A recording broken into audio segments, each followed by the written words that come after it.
अस्सलामुअलैकुम and very good morning. जाओ लाहौर में आप सबको खुश आमदीद कहते हैं। मैं हूं मुनीब आसिफ। मैं बिल्कुल ठीक ठाक हूँ। उम्मीद करती हूँ कि आप लोग भी जहाँ कहीं होंगे खैरियत से होंगे, अपना भी ख्याल रख रहे होंगे और अपने से जुड़े तमाम तर लोगों का और ख़ास करके रिश्तों का भी ख्याल रख रहे होंगे, क्योंकि ये अल्लाह पाक की दी गई नेमतों में से एक नेमत है हमारे लिए भी। तो आज जनाब हम कुछ इंसानी तख्लीकी सलाहियतों के हवाले से बात करेंगे, क्योंकि इनका सबसे बड़ा इजहार इंसानी अदब से किया जाता है। ख़ासतौर पर लिटरेचर के ज़रिए इंसानी नफ्सियात की पेचीदगियाँ सफ़ात पर बिखर के हक़ाइक़ के पर्दों को चाक करती हैं। अच्छा और मयारी अदब पढ़ने वाले लोग कभी भी ज़िंदगी में मरते नहीं हैं, बल्कि वो एक ज़िंदगी में कई ज़िंदगियाँ जीते हैं। और उसी के उलट जो गैर मयारी और सतही अदब का मुतालिया करते हैं ना, वो अलग मसाइल का शिकार भी होते हैं। अब जिसकी एक बड़ी मिसाल हमारी नौजवान लड़कियां हैं, जो कि कम उम्री में एक तो रोमानवी और जो इश्किया नॉवेल्स के सहर में ऐसा मुब्तला होती हैं कि उनका ये सहर टूटते टूटते एक उम्र लग जाती है। और जिस किस्म की इन्फॉर्मेशन हम लोग जो है कंज्यूम करते हैं, हमारी हकीकत भी उसी तरह की तश्कील पाती है। और इसी तरह अगर कोई शख्स गैर हकीकी नॉवेल्स की दुनिया में खोया रहता है तो उसकी दुनिया भी बहुत ख्यालाती हो जाती है, इमेजिनरी दुनिया में वो रहता है और वो असली दुनिया के मसाइल से कभी भी वाकिफ़ नहीं हो पाता, या फिर कभी वो अपनी असली ज़िंदगी में जाता है या बहुत से मसाइल उसे वहाँ पे फेस करने पड़ते हैं तो उसके अंदर वो कैपेसिटी मौजूद नहीं होती है। तो असली दुनिया बहुत ज़्यादा जाबिर है और बहुत ज़्यादा शफाक भी है, किसी न किसी हद तक हमें पता है ये। जब इस हकीकत की किरणें आँखों में पड़ती हैं ना, तो एक बार इंसान मुकम्मल तौर पर बौखला जाता है। मसला नावल से नहीं है हमें, बल्कि ज़ेरे मुतालिया ऐसे नावल का इंतखाब करना जो कि आजकल के जदीद लिखारियों ने लिखे हों और जिनका वाहिद मकसद सिर्फ़ और सिर्फ अपनी ज़्यादा कॉपीज़ बेचना हो, कारोबार करना हो, और कुछ भी नहीं है। क्योंकि कारोबारी अदब और जो असली अदब है ना, ये दोनों अलग अलग चीज़ें हैं। इसीलिए आपने देखा होगा कि जो लोग एक ख़ास वक्त में अपनी सतही अदब के ज़रिए से लाखों और करोड़ों कमा लेते हैं, वो तारीख़ में कभी भी बड़ा नाम नहीं बना पाते। अदब का काम आपको जज्बाती कैफियत में मुब्तला करना नहीं है, बल्कि अदब तो इंसान से मुखातिब होकर उसको ऐसी दुनिया दिखलाता है जो उसने पहले कभी ना देखी हो और आम आँख से वो नज़र भी ना आती हो। इसलिए ज़रूरी है कि हम लोग अगर मुताले को वक्त दें तो अच्छी और मयारी कुतब पढ़ें। बहुत सारी ऐसी किताबें हमारे पास मौजूद होती हैं जो कि हमारे नॉलेज में भी इजाफ़ा करती हैं और हमें बताती हैं कि हमने इस माशरे में चलना कैसे है, या ख़ुद की तस्हीह कैसे करनी है, ख़ुद को बेहतर कैसे बनाना है। और क्या बेहतर हो सकता है कि इसी प्लेटफॉर्म के ज़रिए हम आपको किताबों के ऊपर भी बता रहे होते हैं। प्रोफेसर अहमद हमाद साहब हमारे साथ होते हैं, वो मुख्तलिफ़ किताबें लेकर आते हैं जिसमें रोमानवी किताबें भी होती हैं, इंटेलेक्चुअल किताबें भी होती हैं, नावल्स भी होते हैं, दूसरी रीडिंग की बुक्स भी होती हैं, जर्नल्स भी होते हैं। तो मुख्तलिफ़ किताबों का एक कहले के मजमुआ होता है जो वो हमारे साथ लेकर आते हैं आप लोगों के लिए, ताकि आपको अच्छी अच्छी किताबों से आशना करवाया जा सके। जनाब कुछ सेहत के हवाले से बात कर लेते हैं। इंसानी जिस्म में कोलेस्ट्रोल को मुनासिब सतह पर बरकरार रखना नहायत ज़रूरी है, लेकिन उसके लिए खाने पीने की जो मनफी आदत है हमारी, जिस तरह फ़ास्ट फूड्स, कोल्ड ड्रिंक्स का इस्तेमाल, ये मुज़र सेहत है और ख़ासतौर पर मुरगन ग़िज़ाओं के ज़्यादा इस्तेमाल पर भी हमें काबू करना चाहिए, क्योंकि इन ग़िज़ाओं के इस्तेमाल के सबब ना खून में कोलेस्ट्रोल की शरह बढ़ जाती है और जिसके नतीजे में इंसान मुतअद्दिद बीमारियों का शिकार भी हो जाता है, जिनमें हाई ब्लड प्रेशर है, अमराज़ क़ल्ब है, जिगर और वज़न का बढ़ना भी है।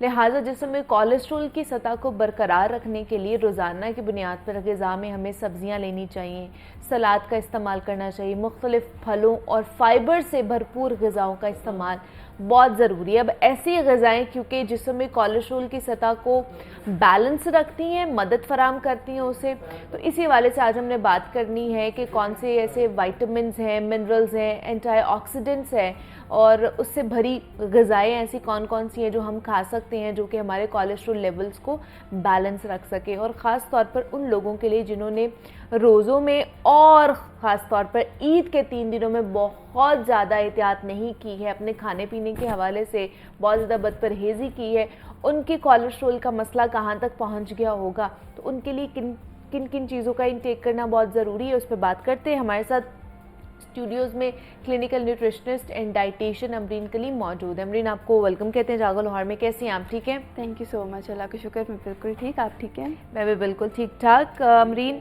रमज़ान गुजर गया, ईद भी गुजर गई, बड़ी अच्छी गुजरी, लेकिन बहुत से लोग हैं हम में से जिन्होंने कोई एहतियात नहीं बरती है, ना ही रमज़ान में, सहरो इफ्तार में, और ना ही ईद पे। तो पूरे खाबे खाए हैं हमने। तो सबसे पहले तो ये कंट्रोल किस तरह करना है उस पर तो बात करते ही हैं। मुझे बताइए, कोलेस्ट्रॉल का क्या काम है हमारे जिस्म के अंदर? कोलेस्ट्रॉल होता क्या है, उसका फंक्शंस क्या हैं?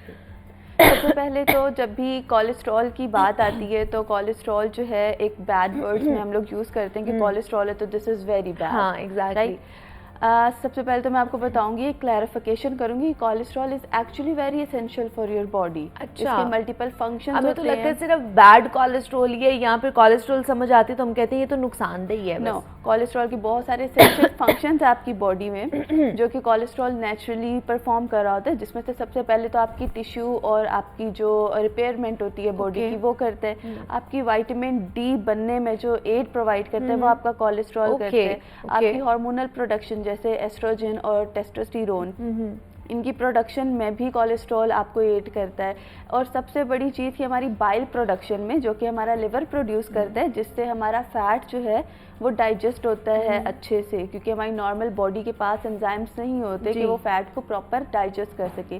तो एज एन इमल्सिफायर बाइल जो है हमारा फैट जो है उसको डाइजेस्ट करवाता है और एब्जॉर्ब करवाता है। तो स्पेसिफिकली बाइल बनाने के लिए कोलेस्ट्रॉल यूज़ होता है। तो कोलेस्ट्रॉल की मल्टीपल फंक्शंस होते हैं हमारी बॉडी में। क्या बात है, तो ये तो बड़ा इसेंशियल हो गया ना हमारी बॉडी के लिए। Exactly. लेकिन द थिंग इज कि हमारी बॉडी का 80% जो कोलेस्ट्रॉल है ना वो हमारा लिवर प्रोड्यूस कर देता है। अच्छा, हमें उसकी ज़रूरत नहीं होती। It is something like adding sand to beach, कि हमें उसकी ज़रूरत नहीं है लेकिन फिर भी हम उसको डाइटरी इनटेक से लिए जा रहे हैं। ठीक है। तो किसी भी चीज़ की जब एक्सेस हो जाती है ना वो आपकी बॉडी के लिए हार्मफुल होती है। हमारी बॉडी को कोलेस्ट्रॉल की उस तरीके से ज़रूरत नहीं है, क्योंकि अल्लाह ताला ने एक निज़ाम ऐसा बनाया है कि वो नेचुरली प्रोड्यूस हो रहा है हमारी बॉडी के अंदर ऑलरेडी। तो जब हम डाइटरी सोर्सेज ले रहे हैं 20% तक हमें डाइटरी सोर्सेज जो है ना वो ज़रूरत होती है। अच्छा। लेकिन वो पूरे हो जाते हैं हमारे, हमारी डेयरी प्रोडक्ट से पूरे हो जाते हैं, नट्स वगैरह लेते हैं उनसे पूरे हो जाते हैं, या हम लोग ऑयल वगैरह की इंटेक कर लेते हैं, वो पूरे हो जाते हैं। अब किसी भी चीज़ की जब ज़्यादती होती है ना तो वो वैसे ही हमारी बॉडी के लिए हार्मफुल हो जाती है।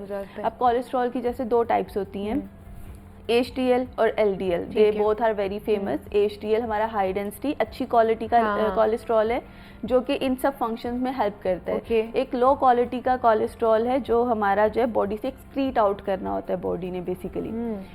अब तीसरी चीज़ आ जाती है ट्राइग्लिसराइड। कभी भी आपने लिपिड प्रोफाइल करवाई होगी, कोलेस्ट्रॉल की प्रोफाइल आती है तो उसमें तीसरी चीज़ आती है ट्राइग्लिसराइड। अब अकेला कोई भी काम खराब होता नहीं है, कोई ना कोई साथ होता है बैकअप पे, राइट है। तो जब भी LDL ने कोई काम खराब करना होता है तो साथ हमारे पास ट्राइग्लिसराइड्स भी होते हैं। अच्छा। अब वो इंटरलिंक कहाँ से हो रहे हैं? हम लोग जो शुगरी प्रोडक्ट्स खा रहे हैं, एम्प्टी कैलोरीज खा रहे हैं। अब जैसे पिछले रमजान गुजरे हैं तो हम लोग पकोड़े समोसे तो खा रहे थे, राइट। हमारा जो LDL था, जो हमारा बैड कोलेस्ट्रॉल था, वो तो हम कंज्यूम कर रहे थे। अब हम उसको साथी कौन दे रहे थे? हमारे मीठे शरबत।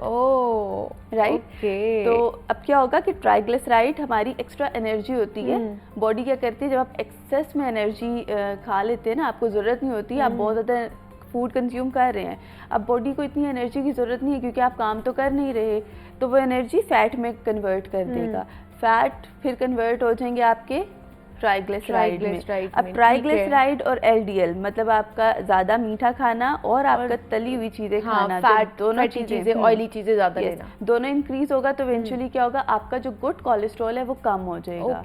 जब वो कम हो जाता है तो क्या होता है, इवेंचुअली हमें दिल की बीमारियां होती हैं, हार्ट अटैक, स्ट्रोक्स वगैरह। और इसके अलावा सबसे बेसिक चीज़ जो आप लोग आजकल देख रहे होंगे कि स्टंट स्पॉट डलते हैं, राइट। तो वो क्यों होते हैं? क्योंकि हमारी आर्टरीज में जब हम इस तरह की चीज़ें खा रहे होते हैं, ट्राइग्लिसराइड्स और LDL लेवल्स हमारे बढ़ जाते हैं, तो हमारी आर्टरीज में प्लाक जम जाता है, वो तंग हो जाती हैं। फिर ब्लड प्रेशर का प्रॉब्लम होता है, हार्ट की वॉल्स जो है वो डैमेज करता है। इवेंचुअली हमारे पास ऑप्शन बचती है कि अब हम इनके अंदर स्टंट्स डलवा लें, क्योंकि हमारी आर्टरीज जो है वो तंग हो जाती हैं। So this is the reason why we have to choose the best. अच्छा, हमें एक लिमिट में रह के, मॉडरेशन में रह के, अब मुझे आपको पता है कि आपको एक चीज़ की ज़रूरत नहीं है, फिर भी अगर आप वो चीज़ परचेज करेंगे तो दिस इज़ फजूल ऑब्वियसली, राइट। हाँ, तो same goes with our body कि हमारे पास कोलेस्ट्रॉल प्रोड्यूस हो रहा है, हाँ, अगर हम लोग एक्स्ट्रा कोलेस्ट्रॉल या कोई भी फैट ऐड करेंगे अपनी बॉडी तो में, वो स्टोर होता जाएगा yes, ना, हाँ, और वो फिर प्रॉब्लम क्रिएट करेगा ऑब्वियसली। तो मुझे ये बताइए कि ये किसी भी उम्र में हो सकता है कोलेस्ट्रॉल का मसला, या फिर इसकी भी जैसे हमें पहले लगता था कि जी 40 साल के बाद शुगर होगी या बीपी का मसला होगा, दिल का मसला होगा, अब तो यंग एज में भी हम देख रहे हैं, तो कोलेस्ट्रॉल का भी सेम इसी तरह का है? अच्छा, एज स्पेसिफाइड नहीं है, आपको किसी भी उम्र में हो सकता है। आजकल बच्चों में चाइल्डहुड ओबेसिटी बहुत ज़्यादा है, तो बच्चों में भी वो प्रॉब्लम्स आ जाती हैं। लेकिन नॉर्मल जो उसका ऑनसेट है वो आपकी टीन एज के बाद है।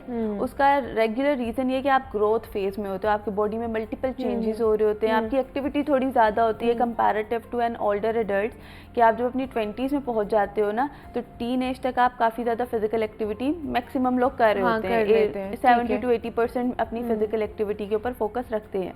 तो उस टाइम पर आपका बैलेंस हो रहा होता है बॉडी में। बट आफ्टर आपकी 20s आप जो है थोड़ा प्रेफर करते हो आप बैठ जाओ, क्योंकि आपके घुटनों में भी दर्द हो रही होती है, बैक पेन शुरू हो जाती है, मल्टीपल प्रॉब्लम शुरू हो जाती हैं। तो उसमें क्या होता है, जब आप अपनी फिजिकल एक्टिविटी इवेंचुअली कम कर देते हैं, आपकी बैलेंस नहीं हो रहा होता बॉडी में। तो जब बैलेंस नहीं हो रहा तो वो फिर आपका कोलेस्ट्रॉल भी हाई होता है, और आपका जो है ना obesity, which is the root cause of every single disease, वो इंक्रीज हो जाती है। ठीक है, ओबेसिटी भी इंटरलिंक्ड है इसके साथ। Basically obesity is a root cause आपकी हर बीमारी का। आपको कोलेस्ट्रॉल हो रहा है, डायबिटीज़ हो रही है, आपको जो है वो हाइपरटेंशन है, एग्जैक्टली, इन सब चीज़ों का एक रूट कॉज है, वो है आपकी ओबेसिटी। आपका जितना ज़्यादा वजन बढ़ेगा उतना ज़्यादा प्रॉब्लम आपकी बॉडी जो है ना वो सफ़र करेगी उस चीज़ से। तो अब फिर डाइट के ऊपर आ जाते हैं कि अब डाइट किस तरह की लेनी है हमने, अगर हमारे कोलेस्ट्रॉल लेवल्स जो है वो मेंटेन नहीं है, वो बढ़ गए हुए हैं, तो उसमें किस तरह की डाइट ले सकते हैं? अच्छा, अगर हम डाइट की बात करें तो सबसे पहले तो हमें अपनी जो है ना ऑयल इनटेक कम करनी है। अब तो रमज़ान गुजर गए, ईद भी गुजर गई, तो हमने जितना तंग करना था अपनी बॉडी को हमने कर लिया। जहाँ पे हम लोग रेगुलर बेसिस पे 150 to 200 मिलीग्राम तक हम लोग अपना ऑयल वगैरह यूज़ कर रहे थे, वो हमने 500 तक भी पहुंचाया समोसे पकोड़े खा के, राइट। अच्छा, तो अभी हमने क्या करना है, हमारी जो रेगुलर इनटेक है ना, जो हमें रिकमेंड की हुई है, वो सिर्फ और सिर्फ जो है हमारी 10 to 15 मिलीलीटर, जो कि बनते हैं 2 to 3 टीस्पून्स, ये एक दिन में खाने के दिन में। अच्छा इतना तो हमारा एक सालन भी नहीं पड़ता। Exactly, हमारे तो सालन के ऊपर जब तक ऑयल आता नहीं है, हम कहते हैं हमें मजा ही नहीं आता सालन खाने का। हमारा रहता है घरों में कि सालन पे रौनक नहीं आई अभी तक, तो अब रौनकें जो है आपको थोड़ी सी कम करनी पड़ेंगी ताकि आप ज़िंदगी अच्छे से जो है ना लाइफस्टाइल स्पेंड कर सकें। तो एक तो आपने जो है ना कोशिश करनी है कि स्टीम्ड फूड की तरफ जाएं। अच्छा, और इसके अलावा, और अगर अब ऐसा है कि हमारा एक जो है ना वो ट्रेंड बन चुका है कि जंक फूड खाना है, बाहर जाके खाना है, और फिर हम चटोरे भी बहुत हैं, तो उस चीज़ से जो है ना हम लोग डिनाई नहीं कर सकते। तो उसके लिए फिर आपने उसको इस तरीके से बैलेंस करना है कि अपनी फिजिकल एक्टिविटी फिर इंक्रीज कर लें। इन case you can not control your diet, तो फिर आप अपनी फिजिकल एक्टिविटी ज़्यादा कर लें ताकि एक बैलेंस मेंटेन रहे। जैसे ही बैलेंस ख़त्म होगा, जब भी आपको प्रॉब्लम स्टार्ट होंगी, तो in case you are not controlling your diet, तो आप अपनी फिजिकल एक्टिविटी उस तरीके से इन्हांस कर लें कि आपकी जो डाइट है वो जितना आप खा रहे हैं वो यूटिलाइज भी हो जाए, वो उतनी कैलोरीज आप बर्न कर लें, उतना ही आप फिजिकल एक्टिविटी में इन्वॉल्व हो जाए। इंडीड, ठीक है कि उसको अगर आप अपनी डाइट को कंट्रोल नहीं कर सकते ना, तो आप फिर अपनी फिजिकल एक्टिविटी को बढ़ा दें। बिल्कुल, आप उसको इंटेंस कर दें ताकि आप जो भी खा रहे हैं वो जल्दी बर्न आउट हो, कैलोरीज आपकी बर्न आउट हो जाए, आप ओबेसिटी की तरफ ना जाएं। तो मुझे बताएं कि अमरीन, अगर एक पर्सन है जिसको शुगर भी है, जिसको हाइपरटेंशन का प्रॉब्लम भी है और कोलेस्ट्रॉल का मसला भी है, अब उसकी डाइट को किस तरह हम मॉडिफाई करेंगे, कौन कौन सी चीज़ों को उनकी इंक्लूड करेंगे डाइट में, कौन कौन सी चीज़ों को निकालेंगे उनकी डाइट से? ओके ये एक बहुत ही जो है ना जनरल कॉमन सा कॉम्बो है कि डायबिटीज, हाइपरटेंशन, कोलेस्ट्रॉल लाजमी होते हैं और ओबेसिटी तो जाहिर सी बात है होती है। तो इसमें अब आपने जो है ना सबसे ज़्यादा अपनी जो है ना डाइट में ख्याल रखने के आप फ्रूट्स एंड वेजिटेबल्स का इंटेक करें। ठीक है। फ्रूट्स एंड वेजिटेबल्स क्योंकि फाइबर रिच भी होते हैं, तो इस वजह से आपने कोशिश करनी है कि आप इन चीज़ों का इस्तेमाल करें ज़्यादा से ज़्यादा। मतलब आप एक लंच जो है उसमें आप अपने फ्रूट या वेजिटेबल सैलेड जो है ना वो फिक्स कर लें कि अब आपने यही लेनी है। दूसरा ये कि आप अपनी प्रोटीन का इस्तेमाल ज़्यादा करें। Now one thing I would like to clear कि जब भी मैं वेजिटेबल्स लेने की बात करती हूँ तो दे थॉट कि मैं पकी हुई वेजिटेबल हाँ। अब आप इतना पका देते हैं, ना सब्जी की जान रहती है ना ही उसका रंग रहता है, तो उसके सारे न्यूट्रिएंट्स वेस्ट हो जाते हैं समहाउ। तो आपको कुछ भी नहीं मिलता। आपने उसमें से उसका जो सारा क्रंच है, जो क्रंचीनेस होती है ना, लेकिन घर में हम अपनी माँ को कैसे समझाएं, जब तक वो अच्छे तरीके से भून नहीं लेंगी तब तक मजा ही नहीं आता। हाँ जी। मुझे लगता है आपके घर भी यही होता होगा, जितना मर्जी समझा लें आप उनको नहीं समझा सकते। कहते तुम चुप करके बैठो, वी न्यू बेटर। तो उसमें यही है कि आप फिर अपनी सैलेड अलग से बना लें। अच्छा। कोई बात नहीं, वो कहते हैं ना 1.5 ईंट की मस्जिद आपने अलग से बनानी है, तो आप वो बना के बैठ जाए, क्योंकि इसके अलावा और कोई जो है ना सॉल्यूशन नहीं है। और घर वाले बात सुनते भी नहीं है, वो कहते हैं अच्छा होगी बाहर होगी, यहाँ पर नहीं है कुछ। एग्जैक्टली, वो कहते हैं जो भी हो ना, चाहे एंकर हो चाहे डॉक्टर हो, बाहर होगी, घर पे नहीं हो, घर पे चलती ही नहीं है। तो उसमें ये कि आप अलग से जो है ना थोड़ी थोड़ी, जिस तरह पहले हमारे बहुत ज्यादा रिवाज था, जब भी दाल चावल बनते थे साथ सैलेड होती थी। एग्जैक्टली। हमारे कोई भी दोपहर का खाना और रायता होता था साथ। हाँ। अभी थोड़ी ये वाली ऑप्शंस भी ना हमारे पास कम हो गई है घरों में भी ना, मतलब इतनी एफर्ट ही नहीं पुट होती कि हम लोग सैलेड अलग से बना के रख लें, रायता वगैरह। वो दही के अंदर अक्सर जो है ना वो मिंट डाल देते थे, सब्जियां डाल के रायता बना के। तो अभी वो प्रैक्टिसेस जो है ना वो जरा कम हो गई है, तो उन सब प्रैक्टिसेस को दोबारा से रिवाइव किया जाए थोड़ा सा, ताकि थोड़े से टेस्ट बड्स भी हमारे इन्हांस हो। दूसरा ये कि लंच को जो है ना आप स्पेसिफिकली, क्योंकि लंच जो होती है ना एक ऐसी ऑप्शन होती है कि आप उसमें जो है ना अगर आप कम भी मील लेंगे ना तो that would be very good. उसमें आप सैलड्स ऐड कर सकते हैं। अगर आपको बहुत ज़्यादा ऐसा लगता है कि भूख बहुत ज़्यादा लगती है आपको, आप उसमें रेड किडनी बीन्स ऐड कर सकते हैं। अच्छा। आप उसमें कॉर्न्स ऐड कर सकते हैं, आप उसमें चिकन ऐड कर सकते हैं। आप इस तरह की प्रोटीन सोर्सेज चिकपीस ऐड कर सकते हैं, ब्लैक ग्राम्स ऐड कर सकते हैं। ये सारे वो सोर्सेज हैं जो कि एक तो आपको कोलेस्ट्रॉल नहीं करेंगे, आपकी शुगर मेंटेन रखेंगे, इसके अलावा आपकी गट हेल्थ को मेंटेन रखेंगे। और ये फाइबर रिच भी तो होगा ना, जल्दी भूख भी नहीं लगेगी आपको। जल्दी भूख नहीं लगेगी, आपका कोलेस्ट्रॉल बहुत आसानी से जो है ना वो स्लोली आपको पता भी नहीं लगेगा कि आप डाइट कर रहे हैं, और स्लोली आपका कोलेस्ट्रॉल जो है ना वो कम कर देंगे कंपैरेटिवली कि आप एक स्ट्रिक्ट डाइट के ऊपर स्टिक रहें, 1 हफ्ता करें, 2 हफ्ता करें, तीसरे हफ्ते कहें कि अब नहीं मुझसे हो रहा, छोड़ देते हैं। तो एहतियात तो हमने करनी है खाने पीने में अमरीन, लेकिन मुझे बताइए वो जैसे डेयरी प्रोडक्ट्स का इस्तेमाल कर सकते हैं कि नहीं कर सकते, दूध दही इस तरह की चीज़ें, अंडे खा सकते हैं कोलेस्ट्रॉल के पेशेंट्स के नहीं? ओके, अंडा जो है ना, दूध दही तो वो खा सकते हैं, that is a very good thing कि आपको सारे न्यूट्रिएंट्स जो है ना वो रिक्वायर होते हैं। अंडा जो है ना एक बहुत डिबेटेबल फूड है, क्योंकि अंडे की जो जर्दी होती है इट इज़ 100% कोलेस्ट्रॉल। अब it is a dietary cholesterol, तो अगर आपको कोलेस्ट्रॉल है तो आई वुड सजेस्ट कि डाइट्री कोलेस्ट्रॉल में अगर आप सिर्फ 1 अंडे की जर्दी लें दैट वुड बी ओके, लेकिन इससे ज़्यादा आप ना लें। अच्छा, लेकिन अब वो जो कोलेस्ट्रॉल आपने कहा कि 100% कोलेस्ट्रॉल है, वो HDL है कि बैड वाला है? अच्छा नहीं, बैड वाला नहीं है, क्योंकि डाइट्री कोलेस्ट्रॉल है तो it is a good type of cholesterol. लेकिन अब बॉडी किस तरीके से परसीव कर रही है, क्योंकि वो एक्स्ट्रा अमाउंट रखती नहीं है। हमारी बॉडी किसी भी चीज़ की एक्स्ट्रा अमाउंट नहीं रख रही। आपके एक्सेसिव ब्लड सेल्स होते हैं वो भी वो रिमूव कर देती है, आपके एक्सेसिव जो है वाटर हो जाता है वो भी आपकी बॉडी एक्सक्रीट आउट कर देती है, एक्सेसिव आप खाना खाते हैं वो भी एक्सक्रीट आउट हो जाता है, कुछ चीज़ें एक्सक्रीट नहीं होती तो वो बॉडी में स्टोर होती रहती हैं। तो अब कोलेस्ट्रॉल की अगर बात करें तो जितना यूटिलाइज करता है बॉडी उतनी कर लेती है, जितना उसको एक्सक्रीट आउट करना होता है वो बाइल की फॉर्म में रख देती है। बाइल फिर आहिस्ते आहिस्ते एक्सक्रीट होता रहता है, जो कि बॉडी की फंक्शनिंग में ही काम आ रहा होता है। अब जो उससे भी ज्यादा एक्स्ट्रा बन जाता है, जो बिल्कुल ही जो है ना आप बॉडी के काम का नहीं है, वो उसको इन फ्यूचर जरूरत हो सकती है, लेकिन इन फ्यूचर जब वो फ्यूचर आएगा तब तक आपने मजीद इनटेक कर लेनी है। तो उसमें क्या होगा कि वो फिर कन्वर्टेबल फॉर्म्स में आपकी ब्लड स्ट्रीम में एंटर हो जाते हैं और फिर वो प्रॉब्लम क्रिएट करती है। अब इस सब के लिए ना हमारे कुछ फंक्शनल फंक्शनल फूड्स होते हैं जो कि हम रेफर करते हैं कि आप रेगुलर बेसिस पे अगर उनको कंज्यूम करें तो समहाउ वो बहुत अच्छा इफेक्ट जो है ना आपको देते हैं। नो फंक्शनल फूड क्या होते हैं, हमारे कुछ ऐसे नेचुरल फूड प्रोडक्ट्स हैं जिस तरह हल्दी, लहसुन, अदरक, अक्सर आपने सुना होगा ना इसका कहवा बना के पी लें, ये खा लें। तो these are actually are functional food जिनमें एक्चुअली मेडिसिनल इफेक्ट्स होते हैं। Oh wow. तो आपको रादर देन जब डाइट थेरेपी स्टार्ट करते हैं ना तो समहाउ हम क्या करते हैं कि हम लोग देखते हैं कि हमारा फंक्शनल फूड कौन सा जा रहा है। अगर फंक्शनल फूड जा रहा है और अगर किसी ड्रग के अंदर, किसी मेडिसिन के अंदर सेम इंग्रेडिएंट है तो हम क्या करते हैं उस ड्रग को हटा देते हैं, वो फंक्शनल फूड स्टार्ट करवा देते हैं, राइट। तो अभी कोलेस्ट्रॉल को मेंटेन करने के लिए जो हमारा गार्लिक है, हमारा जो लहसुन, अदरक और हल्दी, स्पेसिफिकली लहसुन इज वेरी इंपॉर्टेंट। आपके ट्राइग्लिसराइड्स को मैनेज करने के लिए लहसुन बहुत इंपॉर्टेंट है। जैसे बहुत से लोग हैं वो सुबह उठ के निहार मुंह एक जवा खाते हैं, that is a very good habit. आप रेगुलर बेसिस पे खाएं, आपकी स्किन ऐसे ग्लो करेगी। Wow, that is a very good. लेकिन खाया नहीं जाता ना एक्चुअली नहीं। लहसुन का टेस्ट इतना बुरा नहीं होता, कभी आप टेस्ट खुद भी कीजिएगा, it is a very good thing. आपने उसको बस सब चबाना है, अपने टेस्ट बड्स तक नहीं लेके आना। अच्छा, टेस्ट बड्स तक ना लेके आप चबा के आप पर पानी पी लें। अच्छा, चबाना जरूरी है।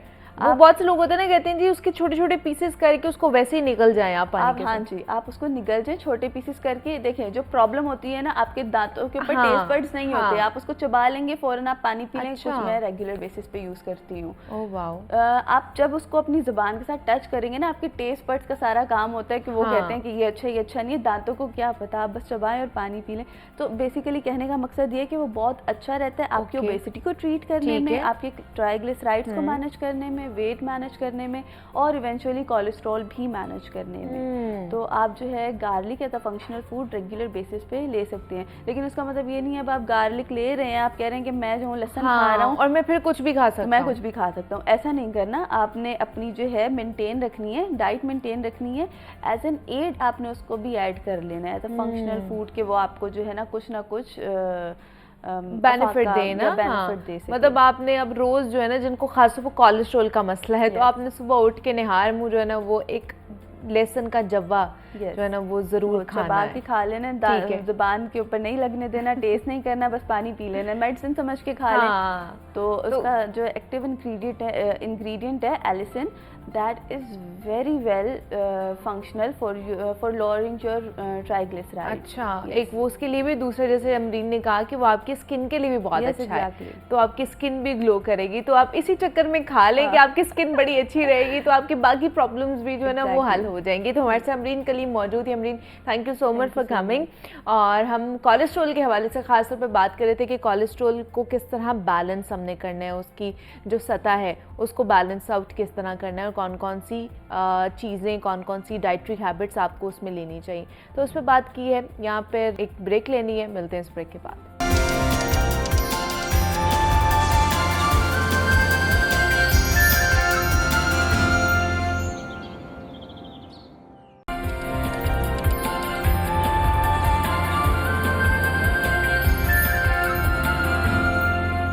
वेलकम बैक टू जागो लाहौर। जनाब, अब कुछ बात कर लेते हैं हम कॉर्पोरेट सेक्टर के हवाले से और ख़ास तौर पर हमारी जो यंग जनरेशन है ना उस हवाले से, क्योंकि लास्ट टाइम जब हमने ये वाला सेगमेंट किया था अहमद फवाद साहब के साथ, तो हम उस सेगमेंट को क्लोज़ करके गए थे कि हमारे जो यंगस्टर्स हैं उन्हें बिज़नेस की तरफ जाना चाहिए, प्रमोट करना चाहिए, और बिज़नेस में भी उनको किस तरह का बिज़नेस करना चाहिए, या फिर प्रोडक्ट का बिज़नेस करना चाहिए, या फिर जो उनकी स्किल्स या सर्विसेज होती हैं उसका बिज़नेस करना चाहिए। तो आज हमने इसको मज़ीद स्ट्रेच आउट करना है और सर्च करना है इसमें कि हम किस नीश में जा सकते हैं, कौन कौन सी हमारी अच्छी कह लें कि प्रोडक्ट हो सकती हैं जिसको हम बेच सकते हैं, बिजनेस में लेकर आ सकते हैं, कौन सी ऐसी सर्विसेज हैं जिनको हम बिजनेस पॉइंट ऑफ व्यू से आगे लेकर जा सकते हैं। तो इस पर बात हमने करनी है। बहुत सारे डिफरेंट आपको टिप्स मिलने वाली हैं, तो आपने कहीं नहीं जाना, आपको मिलवाती है मैं फवाद साहब से। तो फवाद साहब, आपको वेलकम कहते हैं जागो लाहौर में। कैसे हैं आप? ठीक है, thank you, I am good. आप कैसे हैं? मैं भी बिल्कुल ठीक ठाक। फवाद साहब यंगस्टर्स हैं और बड़े पैशनेट होते हैं, तो क्या ज़रूरी है सबके लिए बिजनेस करना ही ज़रूरी है, या फिर जॉब का ऑप्शन भी अच्छा हो सकता है? ये बड़ा सबसे बुनियादी सवाल है। ये मैंने कहा यहाँ से शुरू करते हैं ना, फिर अगला स्टार्ट करेंगे आगे। एग्जैक्टली, क्योंकि हमारे पास कोइंसिडेंटली पिछले कुछ अरसे से अगर मैं देखूं 6-8 सालों से बहुत ज्यादा इस चीज़ का शोर मचना शुरू हो गया कि जॉब्स छोड़ें, अपना बिजनेस करें, अपने कारोबार की बात ही कुछ हो रहा है वगैरह वगैरह। तो इसमें मैं I have one strong opinion, जितने लोग बिजनेस करते हैं क्या उनके पास कोई एम्प्लॉइज नहीं होते हैं? उसके बगैर बिजनेस आगे चल ही नहीं सकता, राइट? तो जो वो एम्प्लॉइज हैं उनके पास क्या वो बुरा काम कर रहे हैं? बिल्कुल भी नहीं, ऑफ कोर्स वो अच्छा काम कर रहे हैं। तो इसका मतलब ये है कि you have both the options.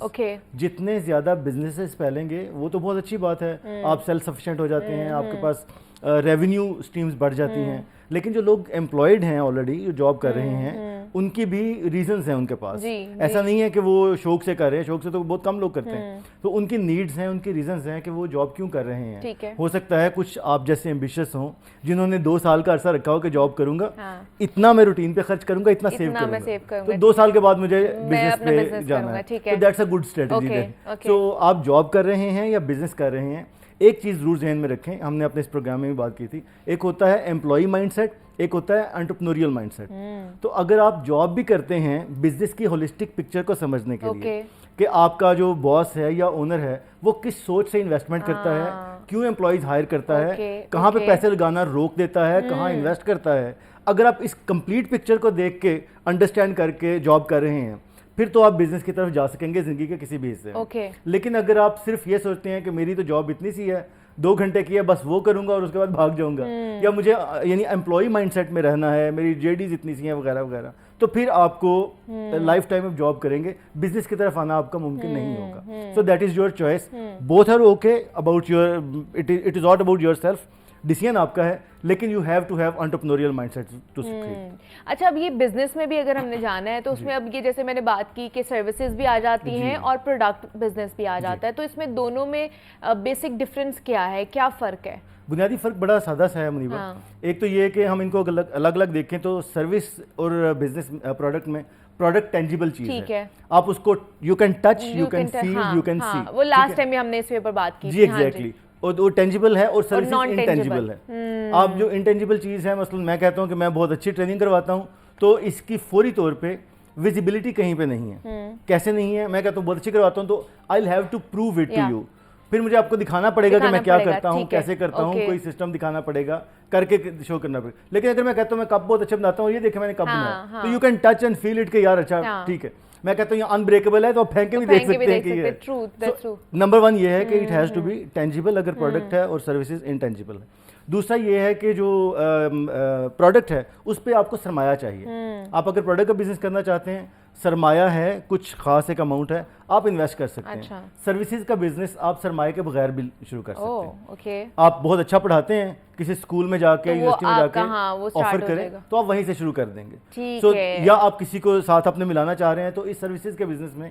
आपको सरमाया बहुत ज़्यादा नहीं चाहिए, एवरेज से सरमाए के साथ या जीरो के साथ भी आप शुरू कर सकते हैं। इवन अगर आप ऑनलाइन कर रहे हैं, आप वर्क वगैरह पे काम करते हैं तो आप ये कर सकते हैं। तीसरी और आम चीज़ जो कि दोनों के लिए बड़ी इंपॉर्टेंट है वो है कि आफ्टर सेल सर्विस जिसको कहना चाहिए। आपका कस्टमर अगर कोई प्रोडक्ट लेता है तो उसके पास एक कंप्लेंट है तो वो आपकी प्रोडक्ट ला के दिखा सकता है। सर्विसेज में ये चैलेंज है कि अगर आपने बुरा काम किया तो वो फौरी तौर पे विजिबल नहीं होता। सही है। And last but not the least is कि आपके कस्टमर के पास जब प्रोडक्ट की एक सेटिस्फेक्शन नहीं है फौरी तौर पे, तो वो आपको दिखा के आपसे रिफंड ले सकता है, आपसे कोई चीज बेहतर आप उसको ऑफर कर सकते हैं। आप कह सकते हैं अच्छा ये एक कप खराब हुआ है, हमारी तरफ से कॉम्प्लीमेंट्री 2 ले लें। ठीक है। सर्विसेज अगर बैड चली गई हैं तो कस्टमर इज लॉस्ट। हाँ। उसमें आपको उसको रिवर्स बैक करने का कोई नहीं हो सकता, ऑप्शन नहीं है। बड़ा सोच समझ के हमारे नौजवानों को देखना है कि क्या हम किस तरह से इस तरफ जा सकते हैं। तो फिर इसमें आसानी के लिए भी बता देना कि दोनों में से आसान क्या है अगर बिजनेस उन्होंने करना है, सर्विसेज का करें या प्रोडक्ट का करें। देखिए पहली बात जैसे मैंने कहा सबसे बुनियादी चीज है आपके पास सरमाया है या नहीं। ठीक है। एक दूसरी है कि आप अपने आप को देखते हैं कि मैं अच्छा क्या कर सकता हूं। किस में कर सकता हूं। मतलब मैं अगर अपनी फर्ज करें बात करूं, मुझे कप बनाने की प्रोडक्शन मैंने नहीं सीखी, किया ही नहीं है, और मैं जब करता हूं तो कप तोड़ता जाता हूं या खराब करता जाता हूं। लेकिन मैं कहूं कि मैं ट्रेनिंग एंड डेवलपमेंट में अच्छा हूं, मैं ये काम अच्छा कर सकता हूं, I can speak, I can develop content, I can facilitate, मैं इसका ROI भी करके दिखा सकता हूं, तो फिर मुझे इस तरफ आना चाहिए। So top of the all is आपका अपना स्ट्रॉन्ग एरिया कौन सा है, उसकी तरफ आप अपना टाइम एंड मनी इन्वेस्ट करें। अच्छा, अब ये बात आ जाती है कि जी अब हमने अगर स्टार्ट करना है, सपोज के मैंने अगर एक बिजनेस स्टार्ट करना है तो उससे पहले एनालिसिस होना या फिर रिसर्च करना उसके बारे में कितना ज़रूरी है? बिकॉज अमूमन हमें लगता है कि अगर चले हम सर्विसेज भी दे रहे हैं तो उसके लिए तो इतना रिसर्च करना या एनालिसिस करना ज़रूरी नहीं है, तो क्या ज़रूरी है ये चीज़ें? ये बहुत ज़रूरी है मुनीबा। देखें, एक हम दो तरह के बिजनेसेस करते हैं। अगर तो आप ऐसा बिजनेस कर रहे हैं जो ऑलरेडी मार्केट में है, जो नीड का बिजनेस जिसको कहा जाता है, ठीक है, रोटी आटा चावल दालें वगैरह, आप दुकानें खोलते हैं तो आपको पता है कि सदियों से ये काम चल रहा था और ये प्रॉफिटेबल ही होता है, प्रॉफिट मार्जिन कम होता है, आपको मेहनत ज़्यादा करना पड़ती है। लेकिन अगर आप एक मार्केट में जाकर दुकान खोलते हैं तो इट स्टार्ट्स रनिंग, सरमाया इतना सा है तो आप ये कम कर सकते हैं। जो सर्विसेज की साइड है, जहाँ पर आप अगर आप उस तरफ इन्वेस्टमेंट करना चाहते हैं तो you will have to take a lot of stress first of all, कि आपको बहुत लंबा टाइम गुजारना होगा, जिसको मैं बड़ी मज़े की हमारी पंजाबी की यूज़ होती है कि पहला साल जो होता है वो कहते हैं कि चट्टी, यानी आपको नुकसान होगा पहले साल में। दूसरा है हट्टी, यानी आप इवन बैलेंस में चट्टी हट्टी, एंड देन खट्टी, यानी आप फिर खटना शुरू करते हैं, प्रॉफिट आपको आना शुरू होता है। सो ये एक सेट पैटर्न प्रोडक्ट का तो मौजूद है। सर्विसेज का it may go to 5 years then. तो आपको इन चीज़ों का एनालिसिस करना, नंबर 1 इस वक्त नीड कौन सी है। जैसे मैंने कहा, नीड की बात है कि कुछ लाइफ टाइम है, हमेशा से हैं। प्रोडक्ट में जाते हैं आप तो दाल चावल रूटीन की जो चीज़ें हैं, सर्विसेज में जाते हैं तो पढ़ाना, स्कूल्स कॉलेजेस यूनिवर्सिटियाँ ये चल रही हैं, तो ये नीड के हैं। इनको तो आप एनालिसिस करें कि मैं अच्छा पढ़ा सकता हूँ या नहीं, या मैं दुकान लगा के बैठ जाऊँ तो कस्टमर आ ही जाएगा। अच्छा, सो ये आप एनालिसिस करना ज़रूरी है। रिसर्च की ज़रूरत ये है कि क्या मार्केट में अब डिजिटाइजेशन शुरू हो चुकी है, क्या मेरे जो कंपेटिटर है, मैंने यहाँ पे दुकान खोली हुई है तो ई कॉमर्स शुरू करके तो नहीं बैठा हुआ, उसकी दुकान पे मुझे कस्टमर नजर नहीं आता तो वो इतने पैसे कैसे बना रहा है। तो ये वाली आपको रिसर्च करना बहुत जरूरी है। अच्छा, so it is of extreme importance कि आप जिस भी मार्केट में जा रहे हैं, जो भी बिजनेस शुरू कर रहे हैं और जो आपकी स्किल्स हैं, इन तीनों चीज़ों का आपको एनालिसिस करना और रिसर्च करना बहुत ज़रूरी है before you go into the market. तो इसमें अब जैसे नीड की तो आपने बात कर ली, अब नीड और नीश दोनों इकट्ठे आती हैं जी। तो इसमें ये बिजनेस में किस तरह आपको लेकर आगे जा सकते हैं? ये दोनों तरह के बिजनेसेस में आती हैं, नीड एंड नीश। जैसे स्कूल के मैंने बात की सर्विसेज के लिए, अगर आप ट्रेनिंग एंड डेवलपमेंट में हैं, it gives you good money. लेकिन इसमें चैलेंज ये है कि ये चूंकि नीश का बिजनेस है, यानी हम टैप करते हैं, नॉर्मली जो अच्छे पैसे आते हैं वो या तो आपको कॉर्पोरेट सेक्टर से आते हैं अच्छे पैसे, लेकिन कॉर्पोरेट सेक्टर का फिर आपको ये पता होना चाहिए कि वो रोज रोज ट्रेनिंग नहीं करवाता। स्कूल में तो आप रोज पढ़ा सकते हैं, एक जॉब लग सकती है आपकी एज इंटरनल स्कूल टीचर, लेकिन अगर आप बिजनेस कर रहे हैं सर्विसेज का तो उसमें आप अच्छे पैसे तो ले सकते हैं, लेकिन नीश के तौर पे, लेकिन वो रोज नहीं आ सकते। नीश के साथ ही हमेशा से प्रॉब्लम है। आप एक बड़ा मैकबुक ले लेते हैं, सेटअप कर लेते हैं, ठीक है। तो इसका मतलब ये है, इन दोनों सूरतों में नीड के बिजनेस को अब मैं आपको क्विकली आप जंप इन कर सकते हैं और क्विक रेवेन्यू ले सकते हैं। अच्छा, नीश के बिजनेस में चाहे वो प्रोडक्ट है या सर्विस है, क्विकली आप जंप इन करना है तो आपको ज्यादा पैसे इन्वेस्ट भी करना चाहिए, ठीक है। आपको रेवेन्यू बहुत अच्छा मिल सकता है, but you will have to wait and put a lot of effort.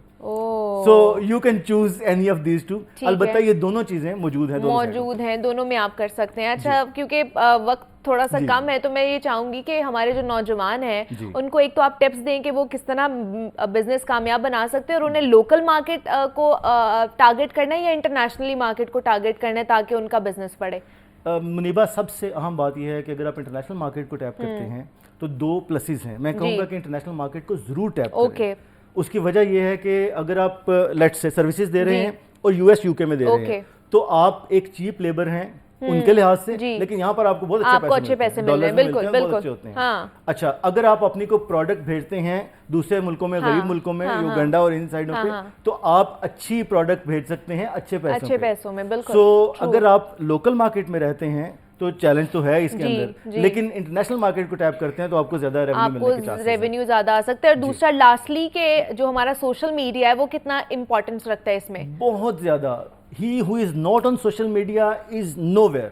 आप छोटी छोटी दुकानों में, अभी दोस्तों के साथ बात कर रहा था, शालमी में दुकानें हैं उनकी, डेट बाय डेट की कहना चाहिए, लेकिन उन्होंने ई कॉमर्स के जरिए रेवेन्यू कमा रहे हैं, उनके पीछे वेयर हाउसेज हैं बहुत बड़े हाँ, बड़े। तो इसका मतलब ये है कि जो सोशल मीडिया पर नहीं है, प्रोफेशनली सेल्फियां खींच के अपडेट करने के लिए नहीं, प्रोफेशनली अपने प्रोडक्ट को प्लेस करने के लिए, वो आज नहीं तो कल ऑब्सोलीट हो जाएगा, उसको डिजिटलाइजेशन खा जाएगी। तो you have to be on social media. Social media का बड़ा जरूरी है। और ये कोई भी बिजनेस करने के लिए हमारा फिजिकली दुकान डालना या सर्विसेज के लिए फिजिकली ऑफिस होना जरूरी है कि नहीं? अब डायनेमिक्स बदल गई हैं। पहले होता था कि आपका एक गोदाम होना चाहिए, गोडाउन है तो उसमें चीजें रखी हुई हैं। अब ई कॉमर्स के बाद ऐसा कुछ नहीं रहा। ऐसा कुछ नहीं है। मसलन आपके पास गोडाउन है, वहां पर आटा गंदम चाहिए, मेरे पास सिस्टम पड़ा हुआ है, ठीक है, और मैंने इंटरनेशनल क्लाइंट ढूंढा और आपको कहा कि 100 बोरियां इनको भेज दें, तो मुझे अपना दरमियान में रेवेन्यू मिल जाएगा। तो ना मेरे पास वो जगह रखने की जरूरत है, ना ही मुझे डिस्पैच करने की जरूरत है।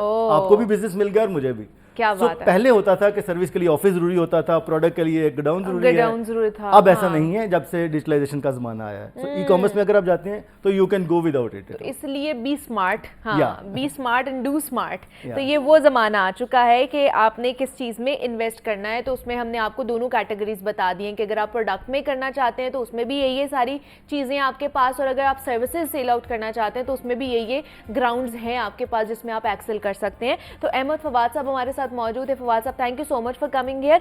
और ब्रेक लेते हैं, यहाँ पे मिलते हैं इस ब्रेक के बाद।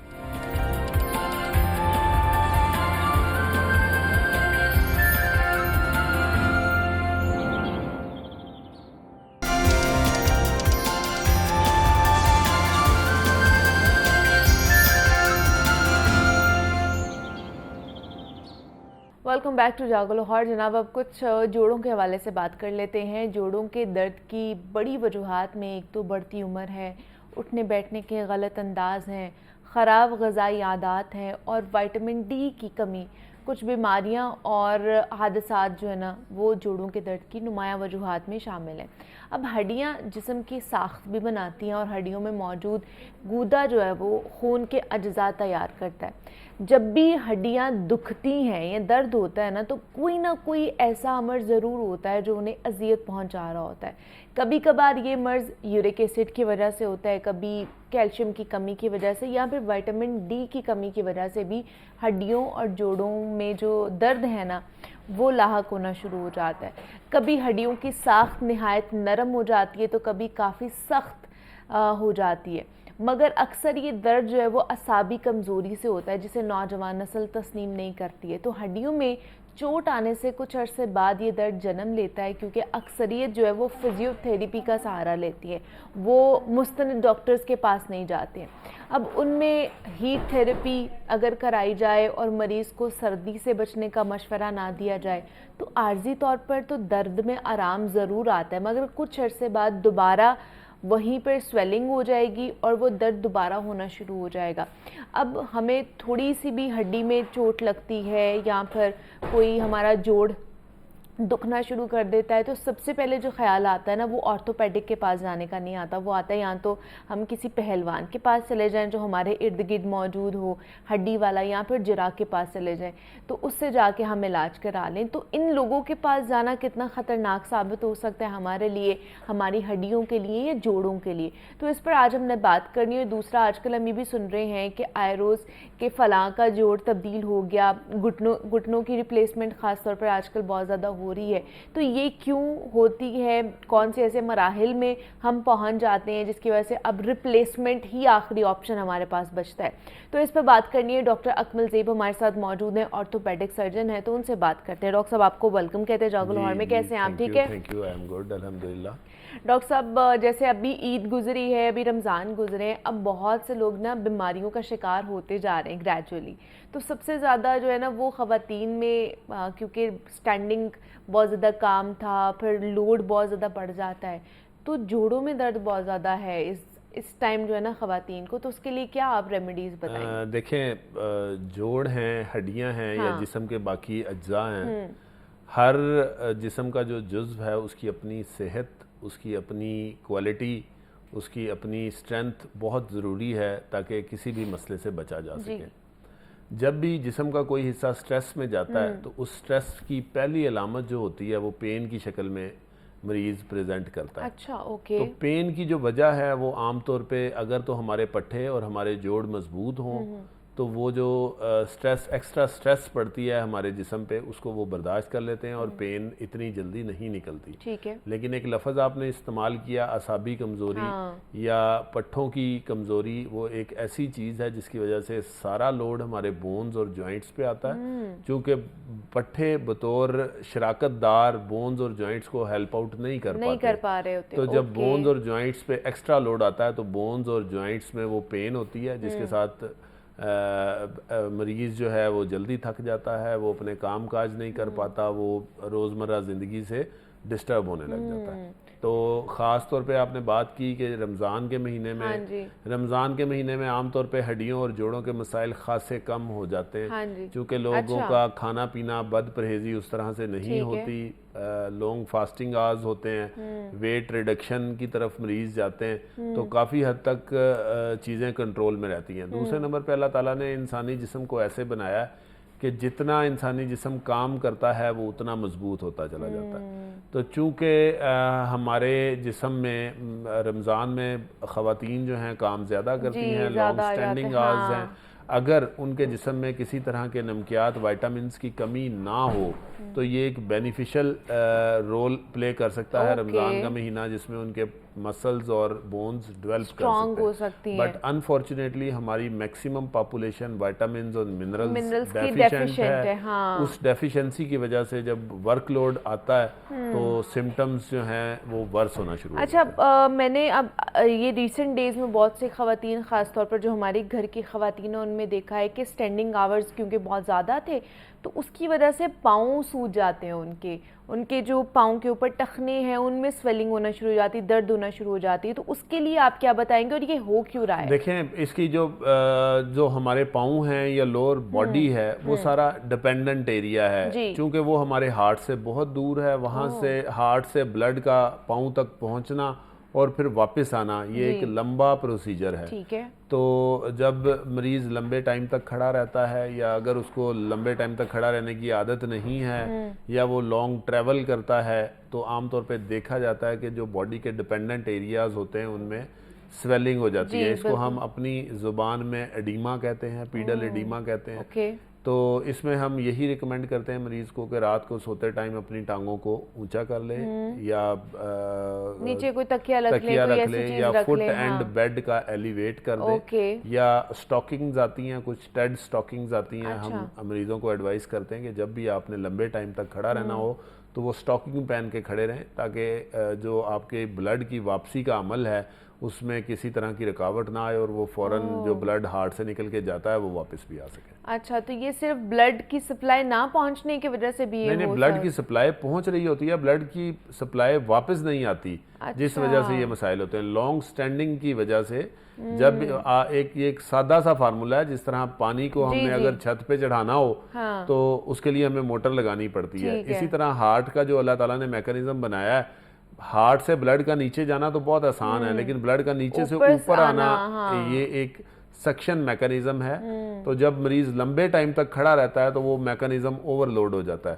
तो ओवरलोड की वजह से फिर ये मसाइल आते हैं। तो उसमें हम मरीज को एडवाइस करते हैं कि वो लंबे टाइम में ब्रेक ले ले, कुछ टाइम बैठ जाए, लेग एलिवेशन कर ले, टेड स्टॉकिंग पहन ले, तो ये सेल्फ थेरेपी ही मरीज को अच्छा कर देती है। अच्छा, अब जैसे हम लोग घर में रेमेडीज कर लेते हैं कि गर्म पानी करके उसमें पाँव रख लें, उसमें पाँव डिप कर लें, आपकी स्वेलिंग कम हो जाएगी, दर्द थोड़ी सी कम हो जाएगी, या उसमें हल्दी डाल लें या नमक डाल लें, खासतौर पर ये करना चाहिए रेमेडीज? देखें, हमारे घरों में हर चीज़ का ये एक इलाज ही समझा जाता है कि गर्म पानी से टकोर कर लें या गर्म पानी से नहा लें या गर्म कपड़े से सेक कर लें या गर्म मालिश कर लें।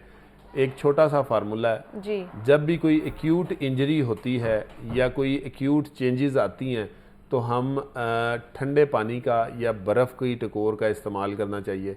और जब कोई चेंज, कोई मसला पुराना चल रहा हो, कोई दर्द पुराना हो, जिस दर्द को चलते हुए 2, 3, 4, 5 माह हो गए, तो उस सूरत में गर्म कपड़ा या गर्म पानी हमारी हेल्प ज़रूर कर सकता है। लेकिन जो एक्यूट चेंजेस होती हैं उसमें गर्म पानी या गर्म कपड़े का रोल बिल्कुल नहीं होता। उसमें ठंडे पानी या बर्फ़ का रोल होता है।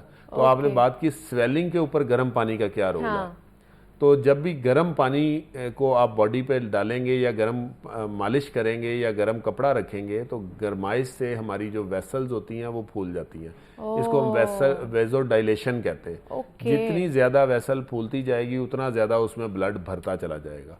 तो जब स्वेलिंग के ऊपर आप गर्म कपड़े की मालिश करेंगे या गर्म पानी की टकोर करेंगे तो उससे स्वेलिंग और ज़्यादा वर्स हो जाएगी। ये तो हमारा बड़ा कॉमन मसला जो हम लोग कर रहे होते हैं। Oh my God, this is a myth basically. Okay, तो जब भी स्वेलिंग हो या कोई ऐसा मसला हो सबसे पहले आपने टाइट स्टॉकिंग और ठंडे पानी या बर्फ की टकोर करनी है तो उससे स्वेलिंग सेटल हो जाती है। अच्छा, कभी भी आपने स्वेलिंग वाली जगह पे गर्म पानी या गर्म चीज की टकोर नहीं करनी, ये आज हमें पता चल गया है जो हमने आप करना है। अच्छा, दूसरा, अब जैसे मैंने बात की अपने इंट्रो में कि जिरा और पहलवानों के पास हम चले जाते हैं, कहीं पर भी हमें जोड़ में दर्द होती हुई महसूस होती है, हल्की सी कहीं चोट लगती है ना, तो इर्द गिर्द हम ऑर्थोपेडिक नहीं ढूंढते हैं, हम जिरा या पहलवान ढूंढते हैं। उनके पास जाना कितना खतरनाक हो सकता है हमारी बोन्स के लिए? देखें, ये सदियों से चलता हुआ एक तरीका इलाज है। इसको इतनी जल्दी ख़त्म करना शायद हमारे जैसे थर्ड वर्ल्ड कंट्री में तो पॉसिबल नहीं है। यही वजह है कि हम इन मसाइल से बहुत ज़्यादा गुजर रहे हैं। जब भी हड्डी का कोई फ्रैक्चर होता है उसकी डिफरेंट टाइप्स होती हैं। कुछ ऐसे फ्रैक्चर्स होते हैं जिसमें हम इवन जरा के पास भी ना जाएं, डॉक्टर के पास भी ना जाएं, मरीज सिर्फ बेड पे घर में लेटा रहे, उस फ्रैक्चर ने जुड़ना ही जुड़ना है। अच्छा, that fracture is mean to joint. लेकिन अनफॉर्चुनेटली कुछ फ्रैक्चर्स ऐसे होते हैं जिनका जुड़ना बहुत मुश्किल होता है। वो अनस्टेबल फ्रैक्चर होते हैं। वो उनका अगर वो टेढ़े जुड़ जाएं तो मरीज के लिए मसाइल हो सकते हैं। उन फ्रैक्चर्स को फिक्स करना, उनकी सर्जरी करना या उनको प्लास्टर लगाना इंतहाई टेक्निकल तरीके से बहुत ज़रूरी होता है, जिसके लिए आपको ऑर्थोपेडिक सर्जन की रिक्वायरमेंट होती है। अनफॉर्चुनेटली जो क्वैक्स या पहलवान या जरा हैं, इनके लिए हर तरह के फ्रैक्चर का एक ही इलाज है इनके पास, और वो लकड़ी की फटियां रख के उसको कपड़े की मदद से बांध देते हैं और कुछ दिन बाद वो पट्टी को खोलते हैं, उसके अंदर वो उन्होंने अपनी कोई दवाइयाँ तैयार की होती हैं वो लगाते हैं और उसके बाद फिर बांधते हैं। अनफॉर्चुनेटली अल्टीमेटली होता क्या है, हड्डी या तो टेढ़ी जुड़ जाती है या स्किन ख़राब हो जाती है या ज़ख़म बन जाता है या टांग, जो अल्टीमेटली टांग के ज़ाया होने की वजह बन सकता है, मसल्स के ज़ाया होने की वजह बन सकता है। आज ही हमारे पास एक बच्चा लाया गया उकाड़ा के गिरदो नवा से, उसका एंकल जॉइंट का फ्रैक्चर था। एंकल जॉइंट के फ्रैक्चर के बाद उसको किसी जरा के पास ले जाया गया। जरा ने इतनी टाइट पट्टियाँ बांधी कि उसकी पूरी टांग पे स्वेलिंग हो गई। स्वेलिंग होने की वजह से ब्लड की सप्लाई बंद हो गई। ब्लड की सप्लाई बंद होने से उसकी उंगलियां काली होनी शुरू हो गई। Oh my God. At that time जब वो हमारे पास पहुंचा उसकी उंगलियां काली हो चुकी थी और वो एक लीडिंग इमरजेंसी थी जिसमें फ़ौरन उसकी टांग काटने की ज़रूरत थी। Oh my God. और ये एक माइनर सा फ्रैक्चर था जिसको अगर ऑर्थोपेडिक सर्जन टाइमली इंटरवेन कर लेता तो उसकी टांग बच जाती और हमारी पूरी सोसाइटी एक डिसेबल इंसान से बच जाती। डिसेबल इंसान पूरी सोसाइटी पे एक कर्ज बन जाता है, वो पूरी सोसाइटी की जिम्मेदारी होता है, पूरी सोसाइटी पे बोझ होता है। तो इन क्वैक्स या जराहों की वजह से ना सिर्फ हमारी सोसाइटी में डिसेबल लोग पैदा हो रहे हैं बल्कि ये हमारी सोसाइटी के ऊपर एक मिजरेबल सिचुएशन की तरफ लेके जा रहे हैं। दूसरे नंबर पे ऑर्थोपेडिक सर्जन तक पहुंचना बड़ा आसान है। हर ज़िले में, हर तहसील में, हर शहर में गवर्नमेंट हॉस्पिटल्स में ऑर्थोपेडिक सर्जन तैनात हैं। वो टाइम गुजर गया जब ऑर्थोपेडिक सर्जन को ढूंढना बहुत मुश्किल होता था। अब तो सरकारी अस्पतालों में बआसानी ऑर्थोपेडिक सर्जन अवेलेबल हैं। और गवर्नमेंट ने पंजाब गवर्नमेंट ने बड़े मैकेनिज्म बनाए हुए हैं कि अगर कोई सरकारी मुलाजम आपका काम नहीं करता, आपको नहीं देखता, तो आप उसको कंप्लेन कर सकते हैं। बिल्कुल, अब तो बड़ी स्ट्रिक्टनेस हुई है। तो ये बेसिकली हमारी सोसाइटी की जहालत है कि बजाय हम सीधा रास्ता लेने के हम उल्टे रास्ते की। अच्छा, जैसे अब आपने कहा कि कुछ ऐसे जोड़ है जिन्होंने खुद ब खुद जुड़ना ही जुड़ना है, फ्रैक्चर्स ऐसे हैं, तो हमें बताएं कौन से ऐसे फ्रैक्चर्स हैं जिन्होंने खुद जुड़ जाना होता है, उसके लिए ज़्यादा आपको तगदो नहीं करनी पड़ेगी, और कुछ ऐसे फ्रैक्चर्स जिनके लिए आपको जाना ही पड़ेगा ऑर्थोपेडिक के पास? देखिए मैडम, ये क्लासिफिकेशन जो है ये हम एक्सरेज के ऊपर करके देखते हैं, एक्सरेज के ऊपर देखते हैं। ये मतलब ये ऑर्थोपेडिक सर्जन ने डिसाइड करना है कि this fracture should be fixed और इसको हम कंजर्वेटिवली मैनेज करेंगे। इसको हम इतनी सादा लफ्जों में या आसान जुबान में नहीं समझा सकते। इसका आसान सा तरीका है, अगर आप किसी ऑर्थोपेडिक सर्जन से ओपिनियन लेते हैं और आपको उस पर यकीन नहीं आता या आपका उस पर ट्रस्ट नहीं होता या आप सेटिस्फाई नहीं होते, तो यू हैव एवरी राइट कि आप उसके ऊपर एक सेकंड ओपिनियन ले लें। अच्छा। लेकिन सेकंड ओपिनियन आप फिर ऑर्थोपेडिक सर्जन से ही लें। ये ना हो कि सेकंड ओपिनियन आप गली की नुक्कड़ में बैठे किसी जरा से ले लें। तो जब आप सेकंड ओपिनियन किसी अच्छी जगह से लेंगे तो डेफिनेटली 1 2 3 लोग आपको अच्छी राय जब देंगे तो आप कायल हो जाएंगे कि इस फ्रैक्चर को मुझे फिक्स करवा देना चाहिए। और अच्छा, ये जो फ्रैक्चर्स को ऑर्थोपेडिक के पास जाने से ज़्यादा हम लोग फिजियोथेरेपी की तरफ भी जा रहे होते हैं, क्या वो भी हमारी हड्डियों के लिए या मसल्स के लिए, पट्ठों के लिए कहीं ना कहीं ख़राब हो सकती है कि नहीं? देखें, फिजियोथेरेपी दुनिया भर में एक मुस्तनद तरीका इलाज है, इससे कोई इनकार नहीं किया जा सकता। लेकिन फिजियोथेरेपी कभी भी फ्रैक्चर की ट्रीटमेंट में इस्तेमाल नहीं हो सकती। फ्रैक्चर को की मैनेजमेंट करनी है सर्जन ने। जो पोस्ट ऑप रिहैबिलिटेशन है, सर्जरी के बाद जो रिक्वायरमेंट है या फ्रैक्चर यूनियन के बाद जो रिहैबिलिटेशन है, वो काम फिजियोथेरेपिस्ट का है। फिजियोथेरेपिस्ट को इतना स्मार्ट होना चाहिए, इतना इंटेलिजेंट होना चाहिए, इतना ट्रेंड होना चाहिए कि वो जो बॉडी की रिक्वायरमेंट के मुताबिक, डॉक्टर की प्रेस्क्रिप्शन के मुताबिक उतनी ही एक्सरसाइज या फिजियोथेरेपी करवाए जो मरीज के लिए रिक्वायर्ड है। तो डेफिनेटली अगर up to the mark physiotherapy की जाए तो वो मरीज के लिए बहुत ज़्यादा हेल्पफुल हो सकती है उसके लिए। लेकिन आफ्टर ऑपरेट या आफ्टर सर्जरी के ये हो सकती है, फिजियोथेरेपी उससे पहले नहीं हो सकती, इंजरीज में नहीं हो सकती। अच्छा, दूसरा डॉक्टर अकमल ये बताएं कि जैसे मैंने बात की थी कि आजकल replacement, joint replacement, knee replacement बहुत ज़्यादा सुन रहे हैं कि किसी पर्सन का नी रिप्लेसमेंट हो गया, फलान जॉइंट रिप्लेसमेंट हो गया। ये कब होते हैं? कौन सी ऐसी ज़्यादा मैसिव चीज़ें हो जाती हैं जिसकी वजह से अब रिप्लेसमेंट के ऑप्शन पे जाना पड़ता है हमें? देखिए, ये आपका क्वेश्चन ऑफ द डे है। बेसिकली जॉइंट रिप्लेसमेंट इतना बड़ा इशू है जिसका हमारी सोसाइटी में लोगों को पता ही नहीं है। ठीक। इस पर जितनी ज़्यादा पब्लिक अवेयरनेस दी जाए कम है। हम एक 50 या 55 या 60 साल के इंसान को ख़राब जोड़ों के साथ सारी ज़िंदगी के लिए चारपाई पे पड़ा छोड़ दें तो ये हमारी सोसाइटी में एक मिजरी है। ठीक है। हमारे अक्सर आपने देखा होगा जो बुज़ुर्ग होते हैं, जो बड़े अफराद होते हैं, वो 50-55 साल की उम्र में जोड़ों के दर्द का शिकार होते हैं और उसके बाद वो ज़मीन पे नहीं बैठ सकते, वो प्रॉपर चल फिर नहीं सकते, उनके लिए बेड से वॉशरूम तक जाना मुश्किल हो जाता है। तो दुनिया में मेडिकल साइंसेज ने बड़ी तरक्की की है। इसी तरक्की में से एक तरक्की ये है कि जब हमारे जोड़ बॉडी के अगर कोई ख़राब होते हैं तो हमारे पास उनका अल्टरनेटिव आ गया। अच्छा। उस अल्टरनेटिव में उन जोड़ों को तब्दील किया जाता है। उसको तब्दील करने के प्रॉपर इम्प्लांट, प्रोस्थेसिस हैं जो FDA अप्रूव्ड होते हैं, दुनिया के इंटरनेशनल स्टैंडर्ड के मुताबिक होते हैं। पाकिस्तान में तो वो इम्प्लांट्स अनफॉर्चुनेटली बनते भी नहीं हैं, वो इंपोर्ट किए जाते हैं या अमेरिका से या यूरोप से या आजकल चाइना से आते हैं।